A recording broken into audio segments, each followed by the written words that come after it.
Criquet. Alors, bonne foi pour bonne foi, zaméran, djinn, esprit. Toutes ces choses qui sont pour certains de l'ordre des croyances, eh bien, croyez-moi ou ne me croyez pas, mais elles existent bel et bien. Et je connais même l'histoire de la première amérante, zaméran comme nous dit la Réunion. L'histoire du premier esprit. C'était un garçon qui s'appelait Nonor.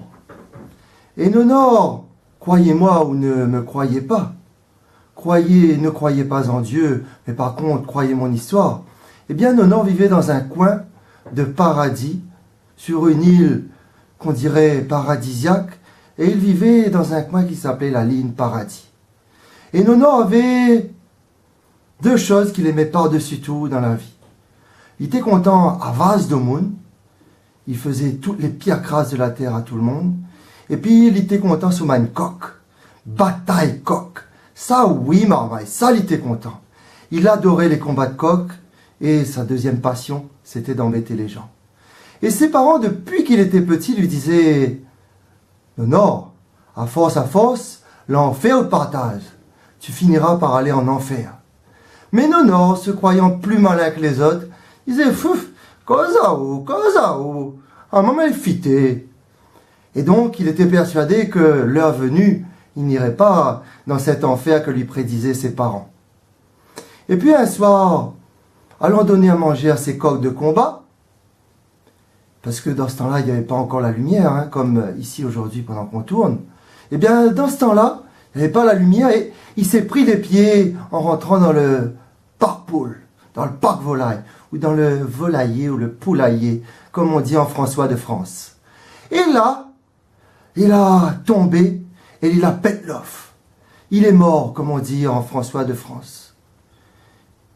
Et là, un moment après, il a ouvert les yeux. Et au ciel, il a vu une belle lune. Alors, pas celle qui était sur la jetée en Guadeloupe. Il a vu peut-être aussi le soleil, le mari de la lune.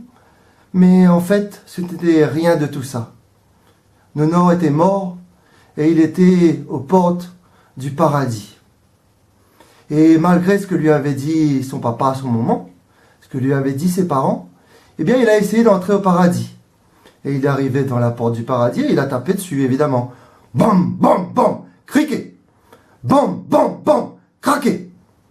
Et là, Saint-Pierre, le gardien du paradis, qui était occupé à regarder la télé, arrive tout en colère et dit « Hein, qui c'est qui vient déranger moi là? Qui est là pour me déranger aujourd'hui? Je n'attends personne. » Oui, parce que Saint-Pierre avait une liste des personnes qui devaient arriver ce jour-là. Et Nonor ne faisait pas partie de cette liste. Mais Nonor insistait. Bam, bam, bam, craquet. Bam, bam, bam, sas. Et oui, Saint-Pierre voulait que Nonor soit chassé. Mais Nonor a insisté en prétextant qu'il avait sa tante Maggie, qui était une personne pieuse, une personne religieuse, qui avait toujours fait le bien autour d'elle, qui était dans le paradis, qu'il avait son oncle Ligo, qui lui aussi était sacristain à la ligne paradis, et il voulait juste leur faire un petit coucou, voir comment c'était beau le paradis, et regretter toutes ses fautes avant qu'il aille en enfer. Saint-Pierre, son cœur tombe dans son pied, il a dit d'accord. Et là, c'est là que Nonor s'est mis à faire un mouvement que Michael Jackson a imité. Alors, vous ne voyez que mon visage, donc vous ne pourrez pas voir le mouvement, mais vous pouvez essayer de l'imaginer. Il est rentré en marche arrière, parce que Saint-Pierre lui avait dit, mais uniquement le nez dans le paradis. Il avait mis le bout de son nez, mais il avait mis aussi le bout de ses pieds, et puis tous ses pieds. Et une fois qu'il était rentré dans le paradis, il a galopé, et Saint-Pierre n'a pas pu l'attraper. Saint-Pierre devait l'envoyer en enfer, il ne pouvait pas rester au paradis, il n'était pas sur la liste. Et le paradis, c'est VIP. Donc, ce qui s'est passé, c'est que Saint-Pierre est allé voir Saint-Yves et Saint-Luc pour leur demander s'ils pouvaient trouver un avoué pour pousser Nonor en procès et l'envoyer en enfer. Crois-moi, crois pas, maman. Puis, ces histoires élémentaires, là pas moins l'auteur, pas me raconter, ils n'ont trouvé aucun avoué. Ils n'ont trouvé non plus aucun militaire, et encore moins aucun général de téter la médaille. Donc, Saint-Pierre est allé voir Saint-Yves, le saint patron des intellectuels. Il lui a parlé de Nonan. Et là, Saint-Yves a dit tout de suite, « Ah, Nonan, Nonan, la ligne paradis, mais je le connais. Et je sais ce que Nonan aime. J'espère que vous n'avez pas oublié ce que Nonan aime. Nonan, il aime bataille coq, les combats de coq.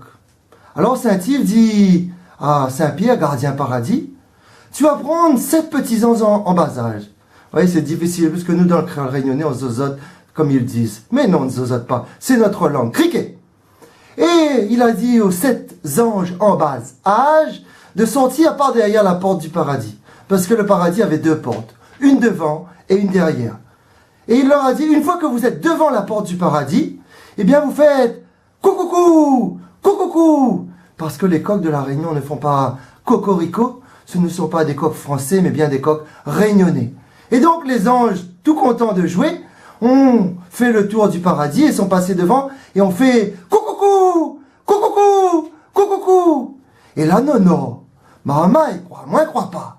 Et puis, ces histoires élémentaires, là, pas moi l'auteur, mais c'est bien Papang le raconteur.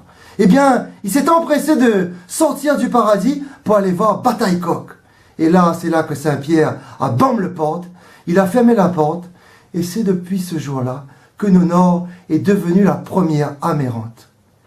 Et vous voyez, j'en tremble presque parce que maintenant que je suis en train de vous raconter cette histoire, j'entends coucoucou, coucoucou. Et moi, j'ai peur et je vais devoir vous laisser. Criquet.